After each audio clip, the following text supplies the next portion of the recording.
자리에 앉아주시기 바랍니다. 우리 앉으시면서 좌우 얼굴 보시면서 인사하십니다. 잘 오셨습니다.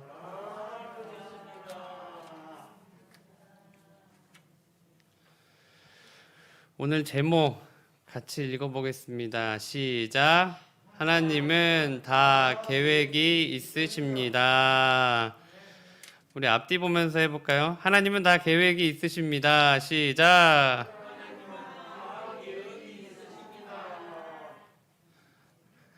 감사합니다.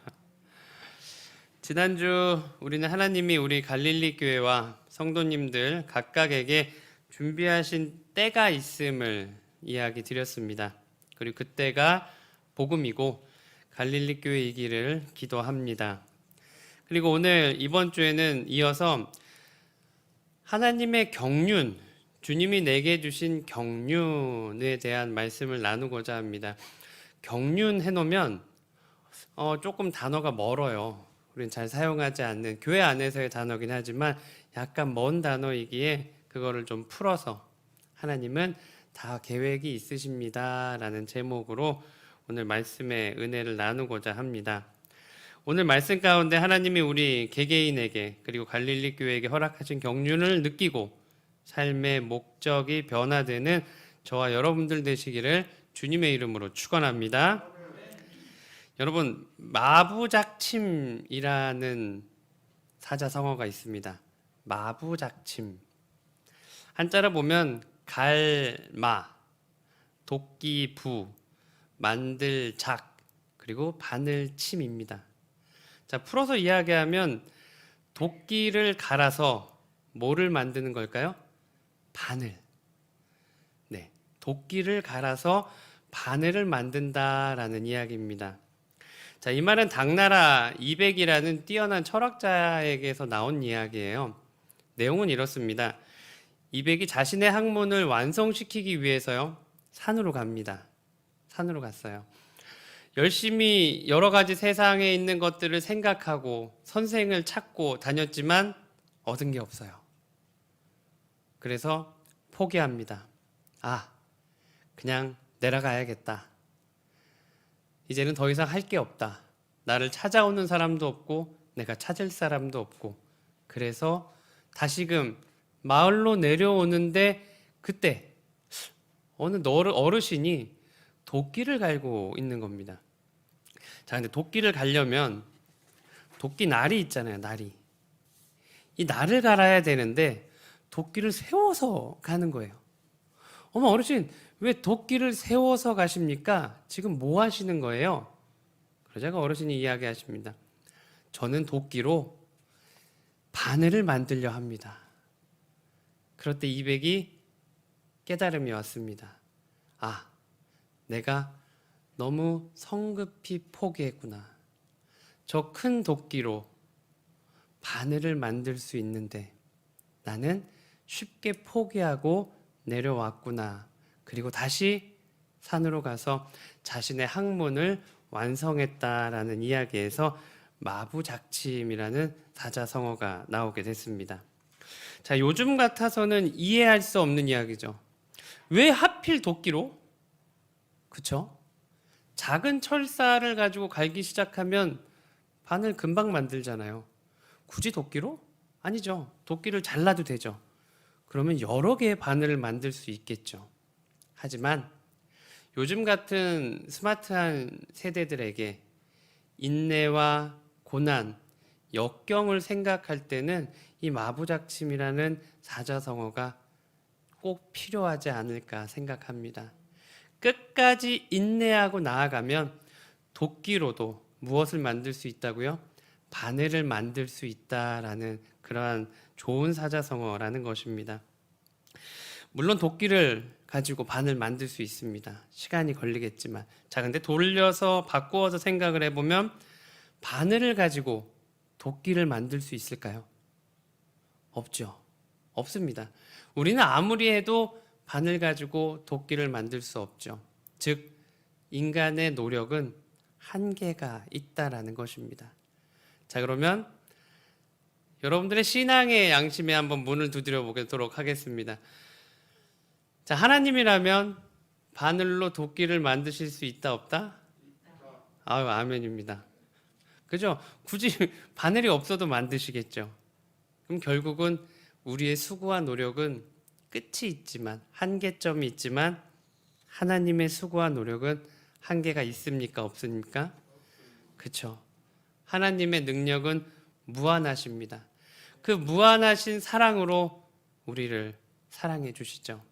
그 무한한 은혜로 우리와 동행하고 우리는 그 사랑과 은혜를 고백합니다. 그래서 우리가 그 사랑 안에 이렇게 살아가고 있다라는 것입니다. 유아 심리학자들에 관한 책들을 이렇게 읽다 보면 동일한 내용들이 있습니다. 아이가 뭔가 변화를 겪게 되는 때, 그 변화를 겪게 될 때 잘 변화를 겪고 빨리 인지를 해야 아이들이 건강하게 자란다라는 것입니다. 자, 이것이 무슨 이야기냐라고 하면 아이가 태어나죠. 엄마가 주는 그 모유 혹은 분유를 먹을 때 얘는 아무것도 할 수 없어 라고 생각한 우리의 생각에 반해 아이들은 여러 가지 생각을 하고 살아간대요. 일단 엄마와 아빠라는 존재가 나의 필요함을 늘 채워주는 관계라는 것을 알게 됩니다.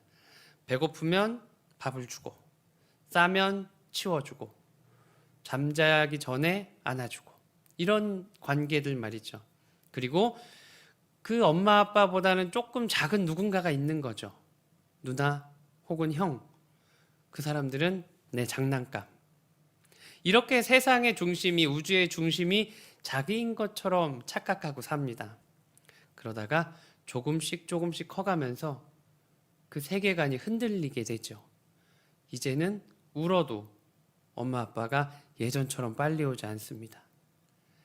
하루 종일 나와 함께 있었던 누나와 형, 내 장난감이었던 누나와 형은 어느 날부턴가 눈뜨면 없어요. 그리고 잠은 오는 것 같아요. 이제 나는 외롭습니다. 세상의 중심이 내가 아니구나, 세상의 왕이 내가 아니구나 라는 것을 깨닫게 되죠. 아이가 새로운 세계관, 이 세상을 알아가게 되는 것입니다. 그런데 그때 빨리 깨닫게 된다면 아이는 건강하게 성장을 하는데요. 그 깨닫는 시간이 길어지면 길어질수록 아이는 분노하게 되고요. 비행의 시간을 가지게 된다라고 합니다. 우리가 흔히 말해서 철이 드냐 안 드냐라는 것이죠.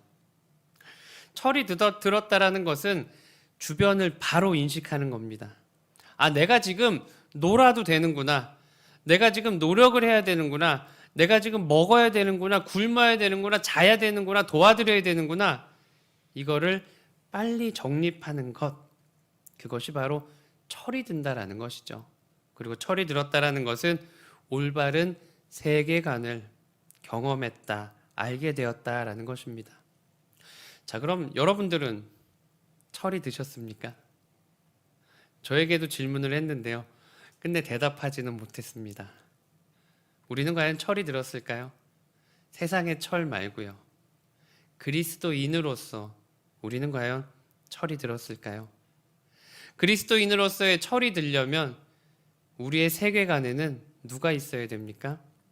하나님이 계셔야 됩니다. 우리의 세계관에는 예수 그리스도가 계셔야 되고요. 우리의 세계관에는 성령님이 계셔야 합니다. 하나님과 예수님, 성령님이 계시는 세계관으로 오늘 철 드시는 저와 여러분들 되시기를 다시 한번 주님의 이름으로 축원합니다. 자, 그리스도 안에서 영적으로 철이 들기 위해서는 단계라고 할까요? 아니면 우리가 깨달아야 될 기본적인 것들. 첫 번째로 내가 혼자가 아니다라는 것입니다. 자, 해볼까요? 나는 혼자가 아니야. 시작. 나는 혼자가 아니야. 자, 두 번째로 나는 빚진 자야. 시작. 나는 빚진 자야. 자, 그럼 세 번째로 하나님이 준비하신 경륜이 있어. 시작. 하나님이 준비하신 경륜이 있어. 네. 아니야, 여기까지만 하겠습니다. 너무 길어서요. 우리 선생님 저걸 잘 돌려주셨네. 감사합니다. 자, 이렇게 우리는 깨달아가면서 영적으로 철이 들어갈 수 있다라는 것이죠. 오늘 말씀 가운데 세상의 세계관을 무너뜨리시고요. 그리스도인의 세계관으로 우뚝 서시는 저와 여러분들 갈릴리 교회 되시기를 축원합니다.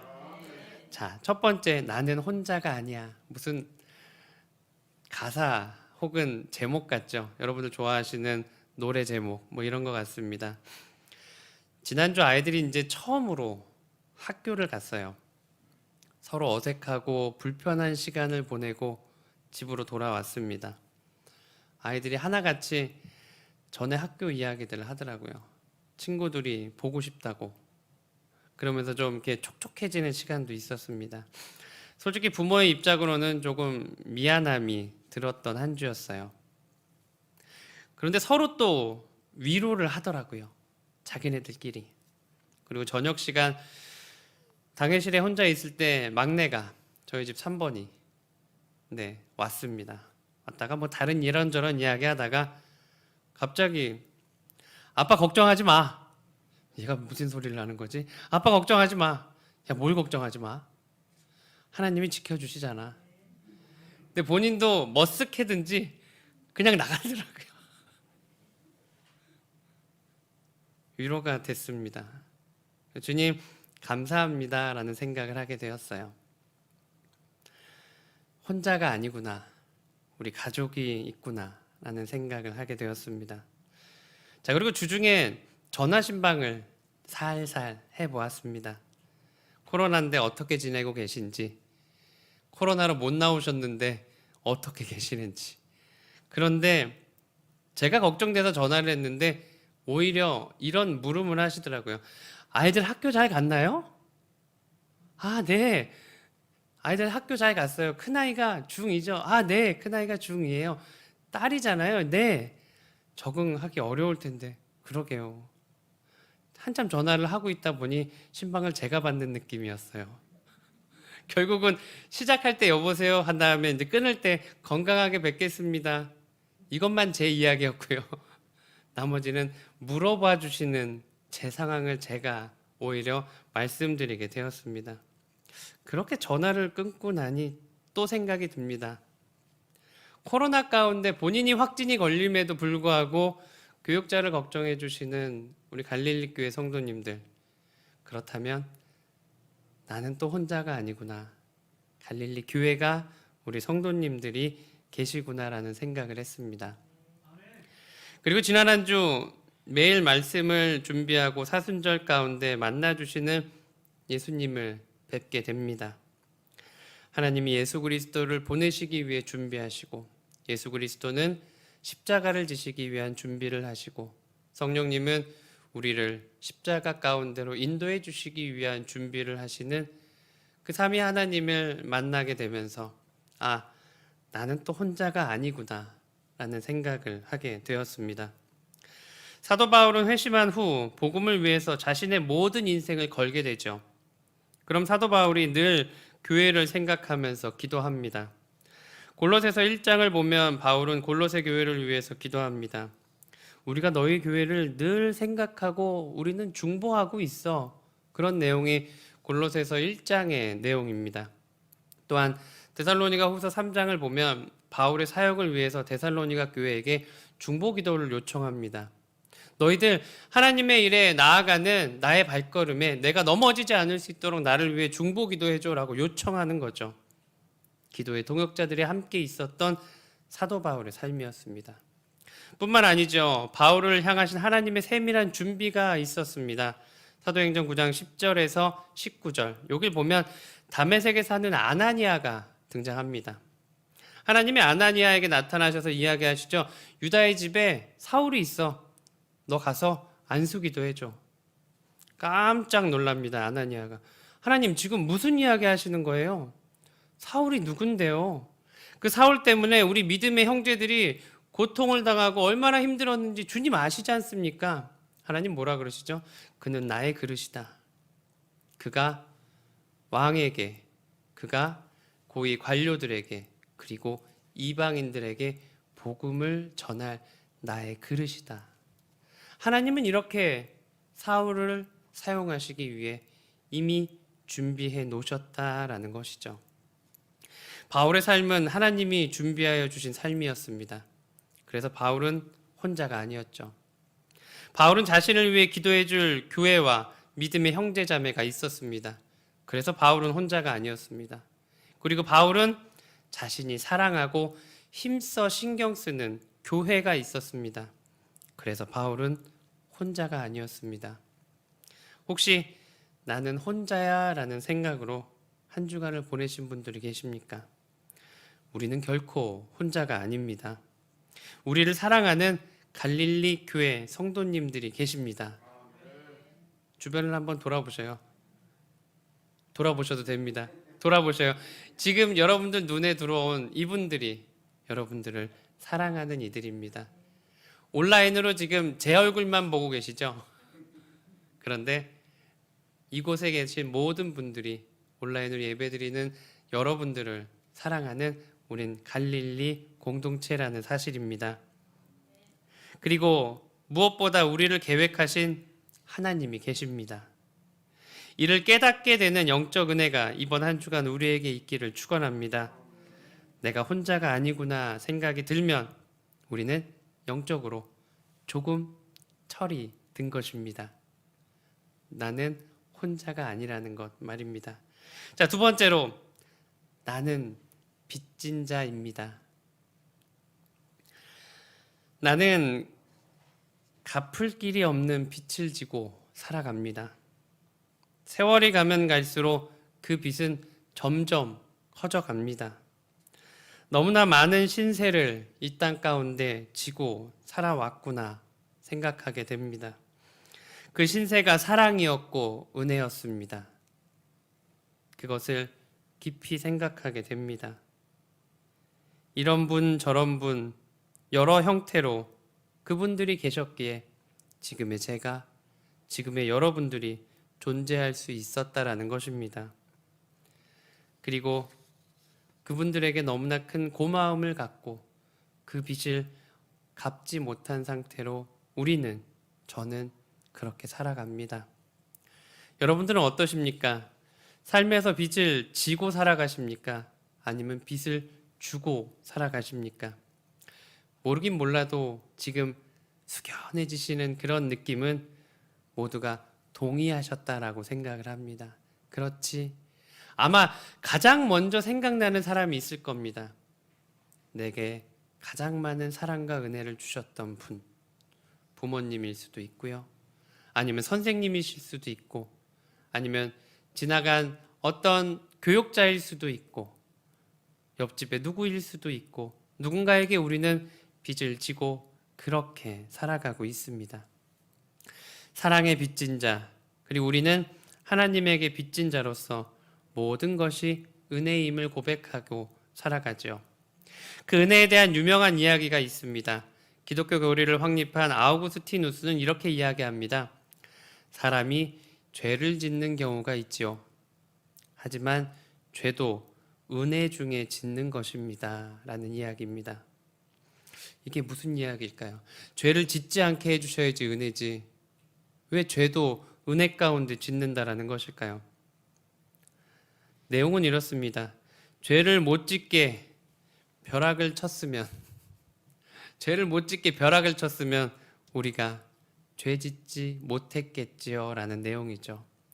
오늘 하루 우리로 하여금 살아가게 해주셨기에, 우리를 불쌍히 여겨주셨기에, 우리의 죄를 덮어주시기 위해 준비하셨기에 우리도 그 은혜 가운데 죄도 지을 수 있었다라는 것입니다.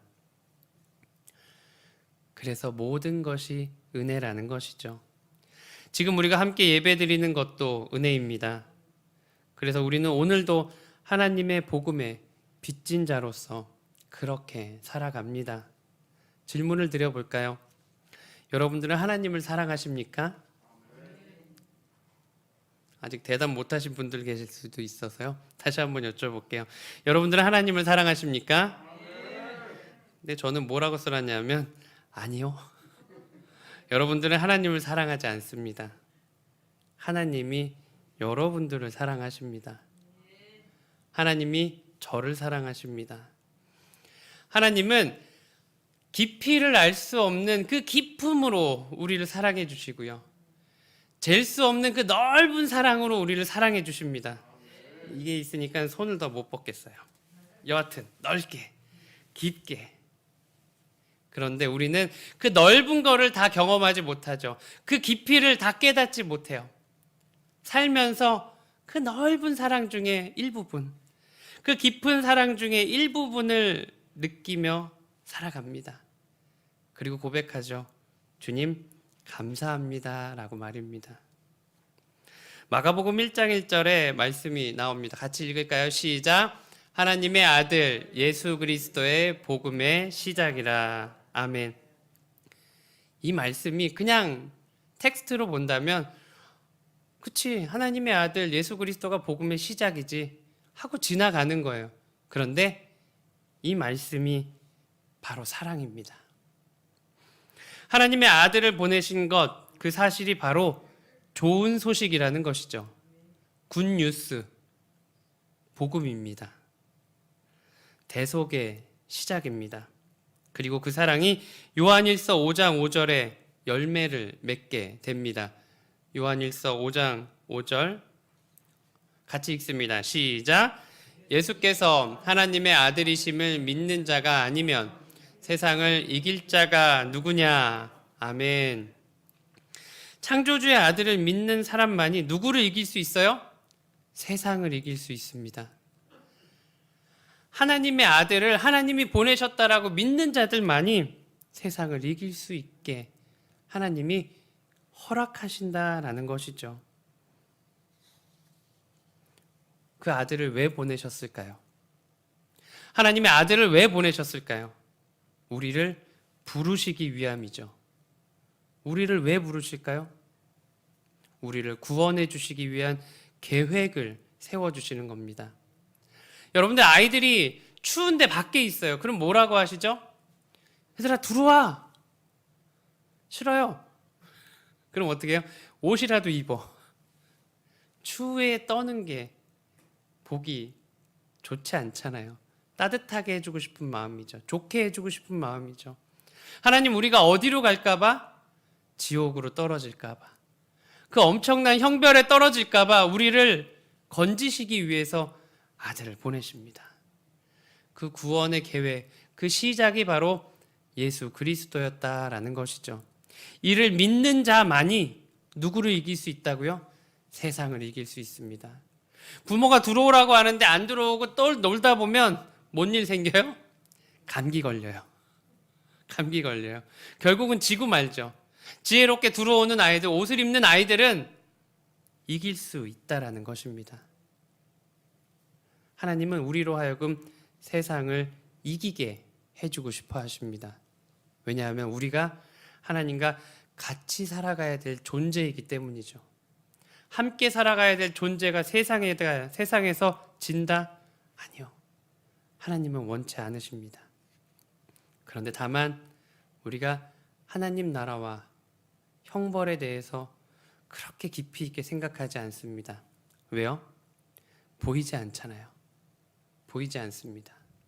누군가 돌아가셨는데 신문 1면에 누구누구 집사님, 누구누구 권사님, 누구누구 목사, 하나님 나라 어디 아파트 몇 동 몇 호에 입성, 이렇게 나온다면 우리는 확실히 알게 되겠죠. 그 영혼이 하나님 나라에 올라가고요. 그 영혼이 땅이 갈라져서 떨어지고요. 이걸 눈으로 본다면 우리는 이렇게 신앙생활 못하겠죠.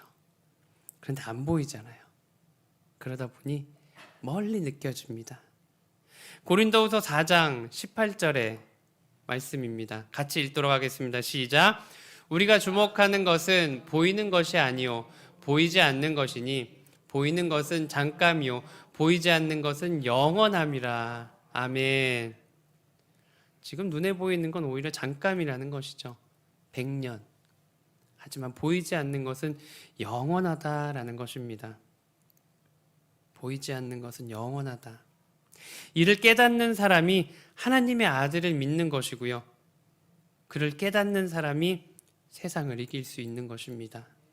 히브리서 11장 7절에서 같이 읽습니다. 시작. 믿음으로 노아는 아직 보이지 않는 일에 경고하심을 받아 경외함으로 방주를 준비하여, 잠시 멈출게요.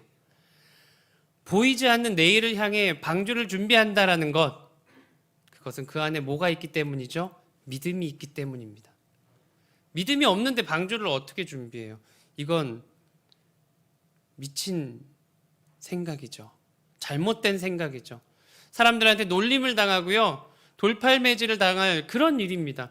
결국은 미쳤구나, 이런 이야기 들으면서 노아는 고집스럽게 가족들을 이끌고 방주를 만듭니다. 자, 그랬더니 무슨 일이 벌어질까요?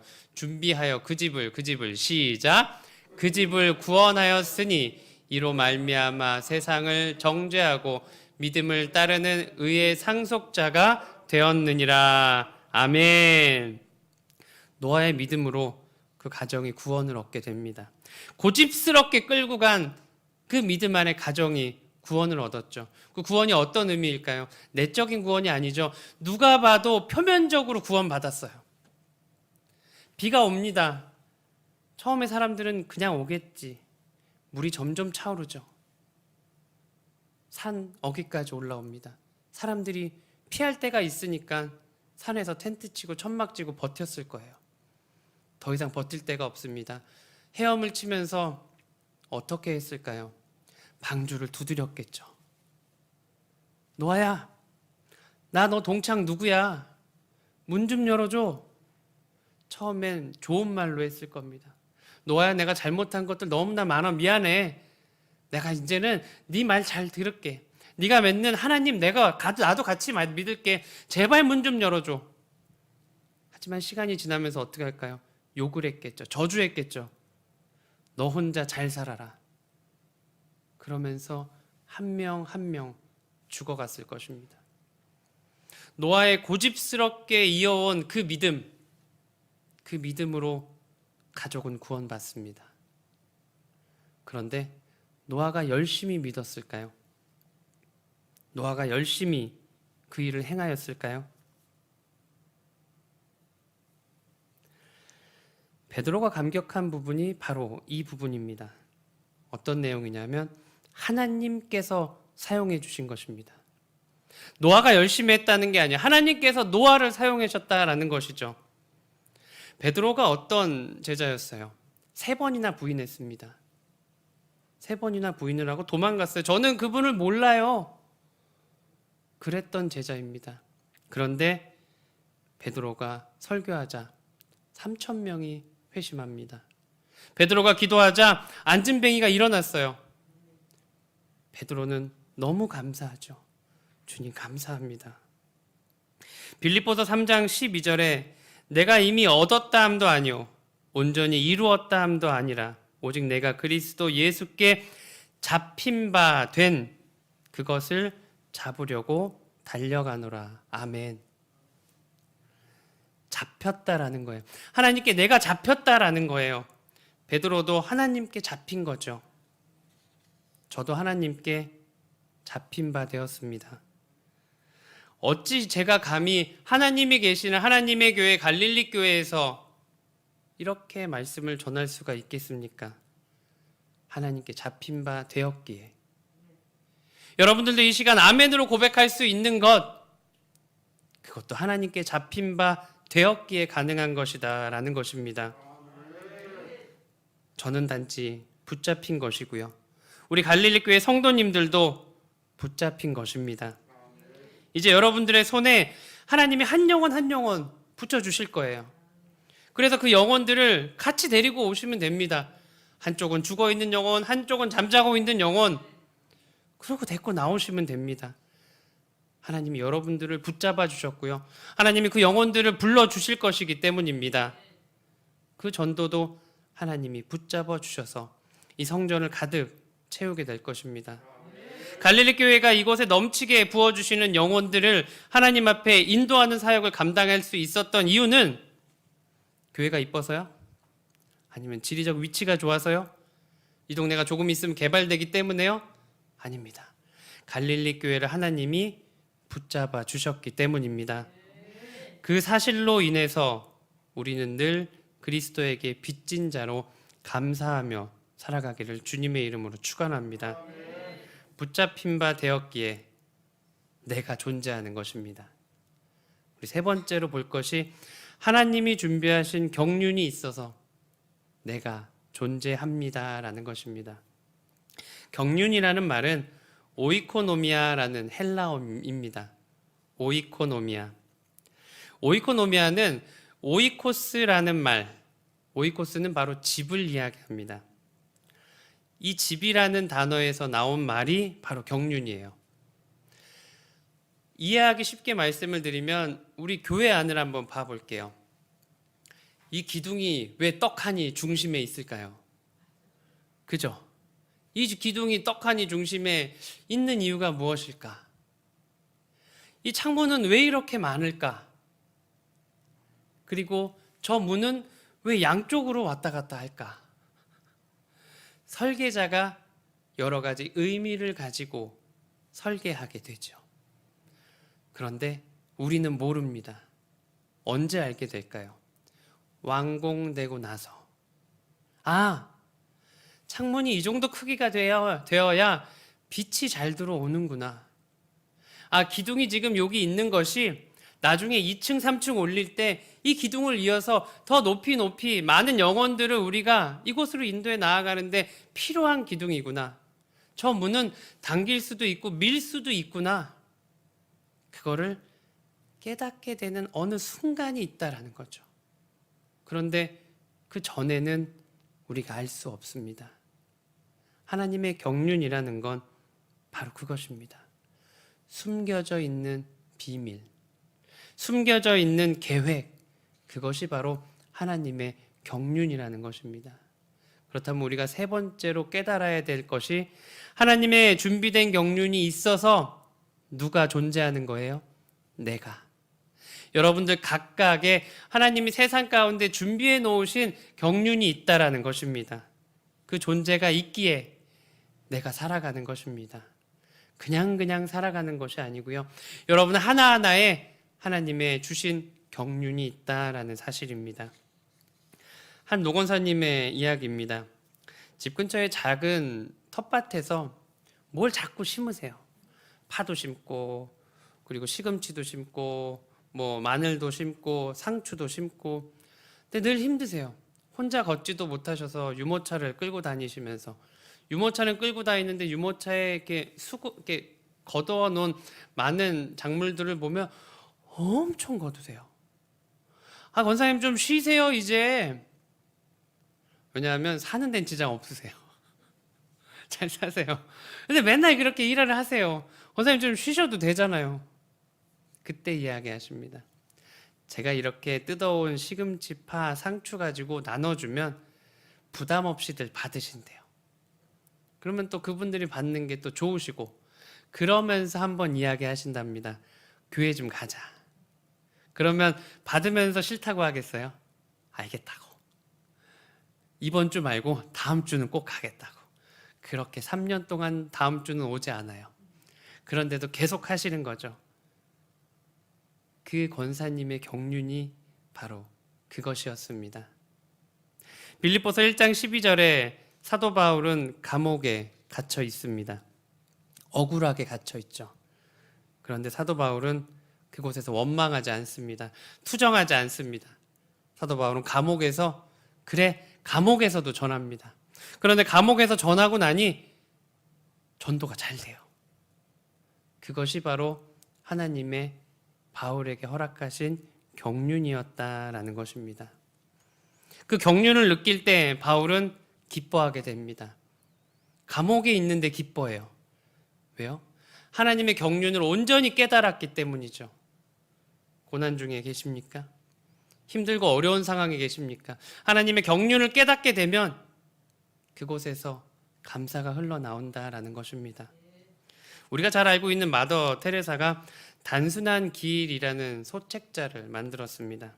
그 책에서 단순한 길이란 묵상하는 삶, 실천하는 삶의 밸런스를 이야기하는 거예요.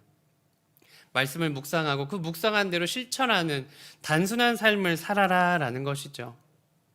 근데 우리는 복잡한 삶을 살아갑니다. 너무나 복잡해요. 이번 주에 대선이 있죠. 복잡하더라고요. 저는 정치는 잘 모릅니다. 그런데 욕을 했다가 다음날 갑자기 손을 잡기도 하고요. 손을 잡았다가 다음날 갑자기 뒤돌아 서기도 하고요. 도대체 모르겠습니다. 한다고 했다가 안 하기도 하고 안 한다고 했다가 하기도 합니다. 경제는 어떨까요? 오르락내리락 하죠. 모르겠습니다. 아이들 학업도 그렇더라고요. 무조건 다 열심만 해서 될 것은 아닌 것 같아요. 집중해서 해야 될 필요도 있고, 우리 때랑은 너무나 틀린 아이들의 학업에 세상은 그렇게 바쁘게 변해 갑니다. 세상을 이기려 우리는 싸우죠. 세상을 이기려고 싸웁니다. 모든 사람이 세상과 이겨서 싸우려고 하죠. 그 싸워서 이기는 사람을 뭐 했다라고 하죠? 성공했다라고 하죠. 그럼 성공한 사람들은 책을 씁니다. 그럼 그 성공한 사람의 책을 읽어가면서 전 세계 모든 사람들이 다시 경쟁합니다. 또 경쟁하는 거예요. 또 경쟁. 세상을 이기는 것은 성경에서 이렇게 말하고 있습니다. 요한일서 5장 4절을 현대인의 성경으로 우리 같이 읽어보겠습니다. 시작. 하나님의 자녀들은 누구나 세상을 이길 수 있기 때문입니다. 세상을 이기는 것은 바로 우리의 믿음입니다. 아멘. 하나님의 큰 경륜이 우리에게 주어집니다. 우리는 단순히 살아가는 것, 바로 믿음입니다. 하나님의 경륜을 믿고 단순하게 살아가는 것입니다. 하지만 머리는 쉬지 않고 복잡한 생각을 계속하죠.